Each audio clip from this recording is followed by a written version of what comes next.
All right, Shalom. I want to start by giving our praises, honor, and glory unto Yahweh, Bahashem, Yahweh Shai, Bahashem, Rachakodash. Double honors to the apostles and the elders of Great Millstone who teach and rule well, and also to their elders, the men that taught them. I pray the Lord have peace, blessings, and mercy upon the households of the hopeful elect. This is the brother Shema One from the Great Millstone Houston Church. And I want to come with a lesson real quick. Literally, I was just reading, trying to find something to go into. And I was on YouTube about to put some, little sleep music on. But then I go to the live and it says Hawaii coastline after massive earthquake triggers tsunami issue. Let me see. Yeah, or it triggers tsunami fears. And just looking at, the other channels, it says tsunami. It says Hawaii under tsunami warning after 8.8 earthquake. And, real quick, let's see. Another one that says tsunami hits Japan coastline. Breaking news.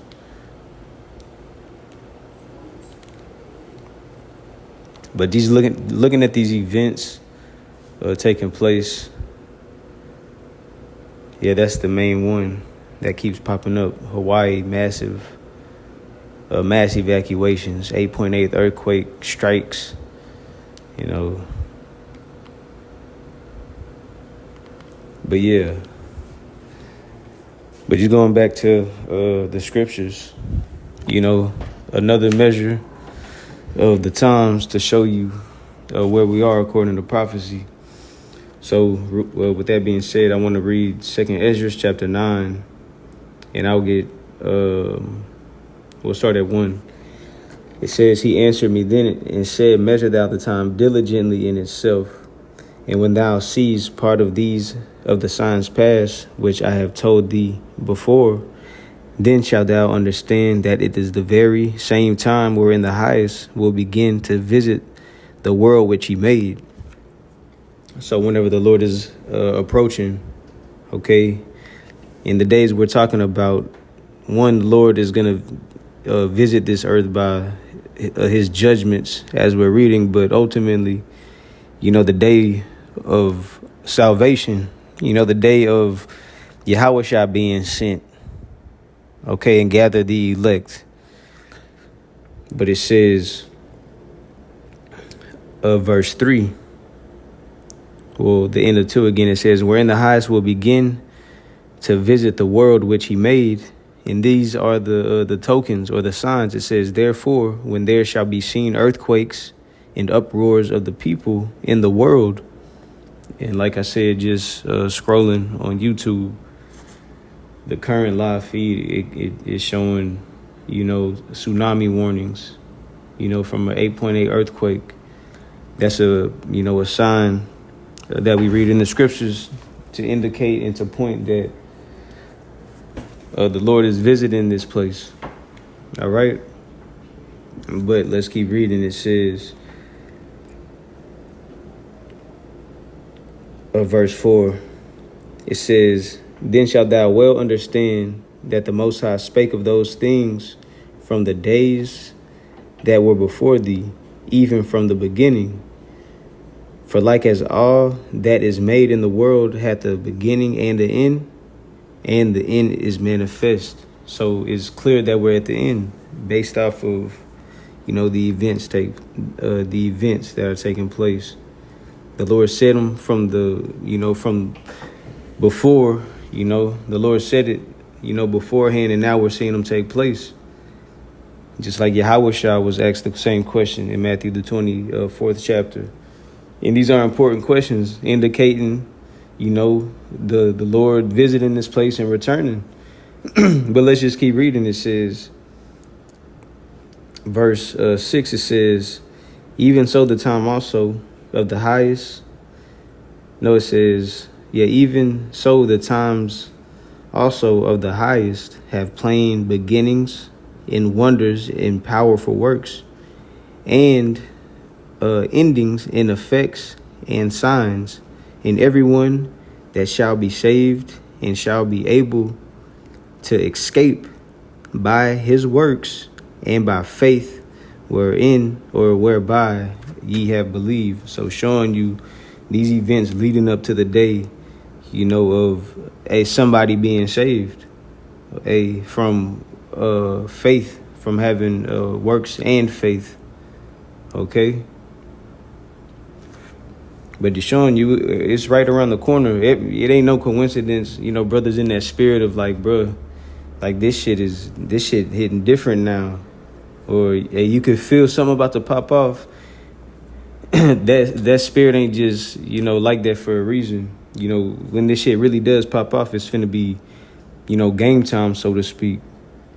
Nobody finna be surprised. These are the days that, we look forward to.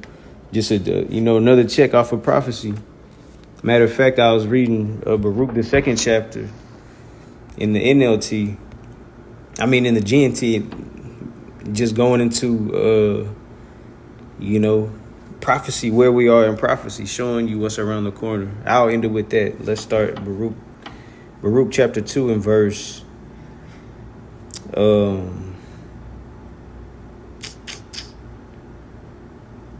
30. Or Baruch 2 and verse, let's see, 28. In the GNT, it says, as ye promised through your servant Moses on the day you commanded him to write in your law in the presence of the Israelites, if you do not obey me, you said, you will be reduced to a handful among the nations where I will scatter you.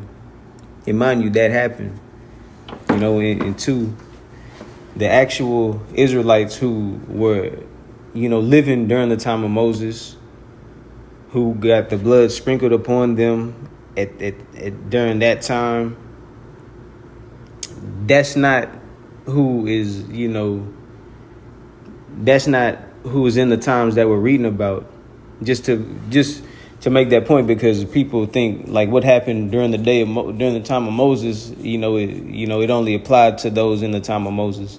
No, during these times, what is this? We're reading in the Babylonian captivity. Okay, but yet what was written in the law of Moses still applied to them to that very same time. Just like the days we're in America. Okay, AKA, Babylon the Great. We're in this captivity, but the same things that were written in the law of Moses still apply to us. We still feel them. We still suffer from it to this very day. Just to make that point, people act like what happened in the day of Moses, in the time of Moses, it just stayed there. No, we still feel the how they say, the shit rolled down the hill. We still feel it to this very day.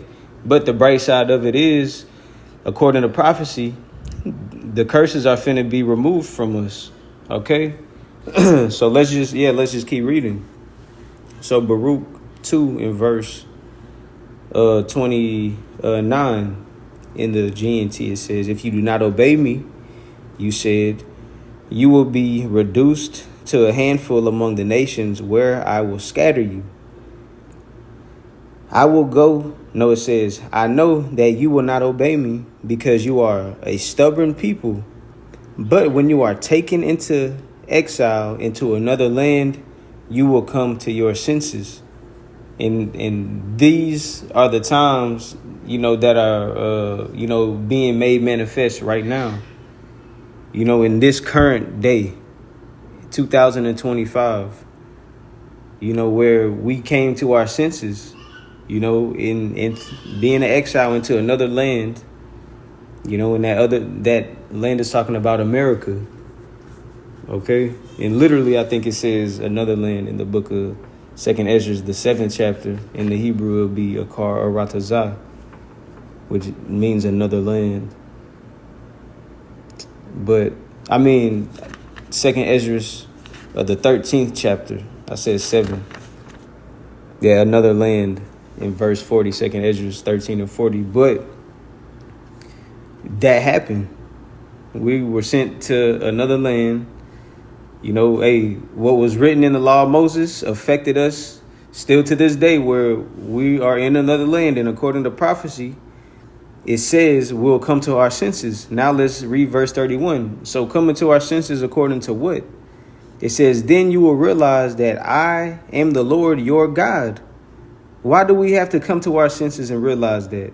Because according to prophecy, the Lord said he was going to make us serve idols, wood and stone, other gods that we knew not and our fathers knew not. Modern day Jesus Christ, Western Christianity, that influence, that happened.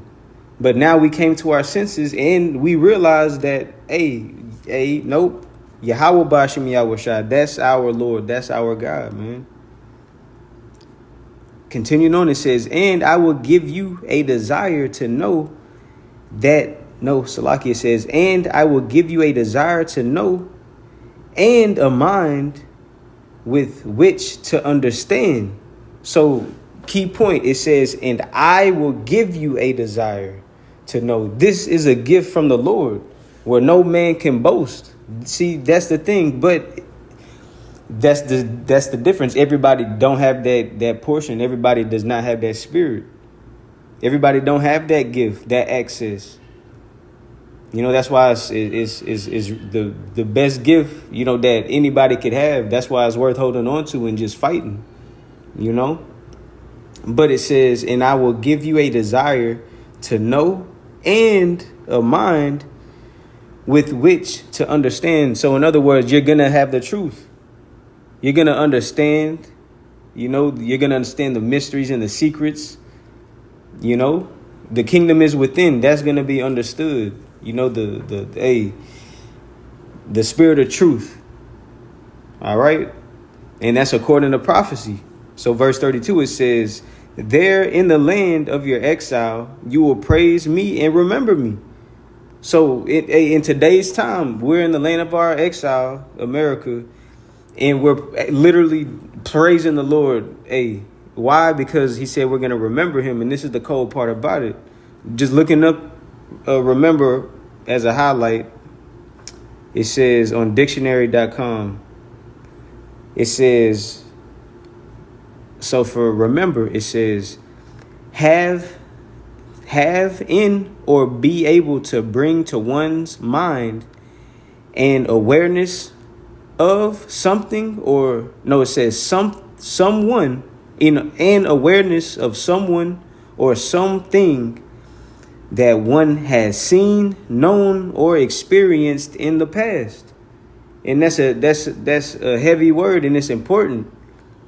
That just shows you, we if we understand it, we had it before, man.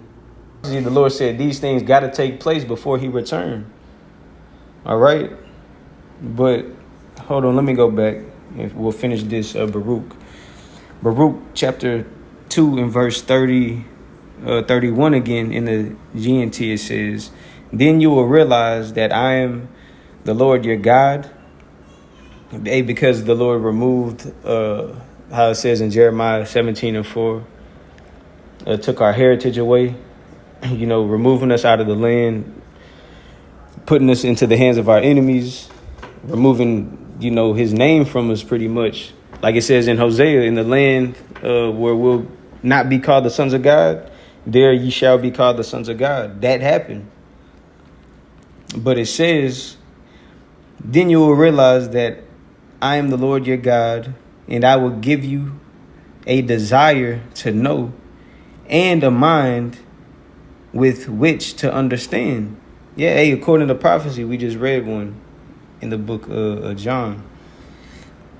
Verse 32, it says, there in the land of your exile, you will praise me and remember me. Oh, that's what it was, bringing it back to your remembrance. The Lord said these things in the past. Like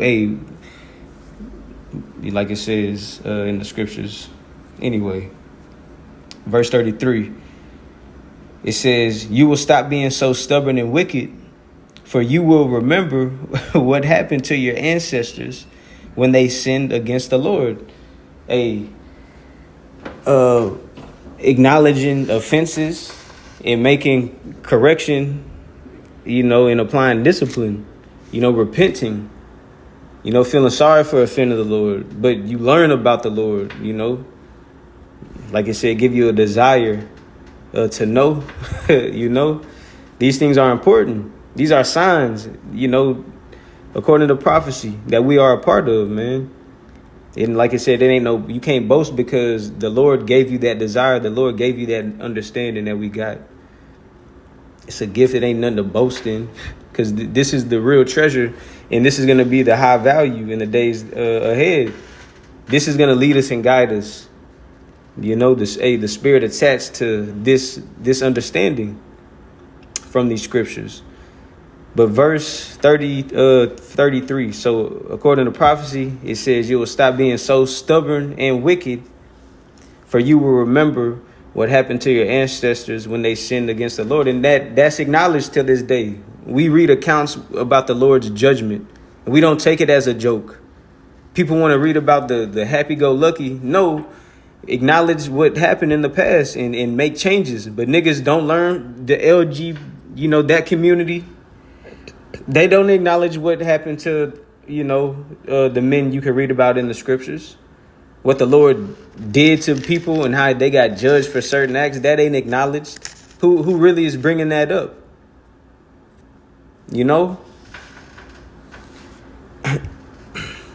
But it says, you will stop being so stubborn and wicked, and you'll remember what happened to your ancestors when they sinned against the Lord. Verse 34, then I will bring you back. So after that, and this is the part we're waiting for, it says, then I will bring you back to the land that I solemnly promised to give to your ancestors, to Abraham, Isaac, and Jacob. And I will be yours again. No, and it will be yours again. I will increase your population, and you will never again be reduced to a small number. And that has not happened. Right now, we ain't dwelling in the land. We are not dwelling in the land, So this has to take place next. Verse 35, last verse. It says, I will make an everlasting covenant with you. We're waiting on that everlasting covenant. It says, I will be your God and you will be my people. I will never again remove you, the people of Israel, from the land that I gave you. So we're not in the land. So therefore, we're not in that everlasting covenant right now. Okay? That goes hand in hand. Well, we'll never be removed again, having authority and dominion on the earth underneath Yahweh Shai. But, that's another lesson. But I just wanted to hit that, so I ended there. I pray this was edifying to the Lord's elect. According to prophecy, we're in a time that shows, we right there at the end. We are right there at the end. But yeah, so I'll end it there. And Lord willing, until the next time I say shalom.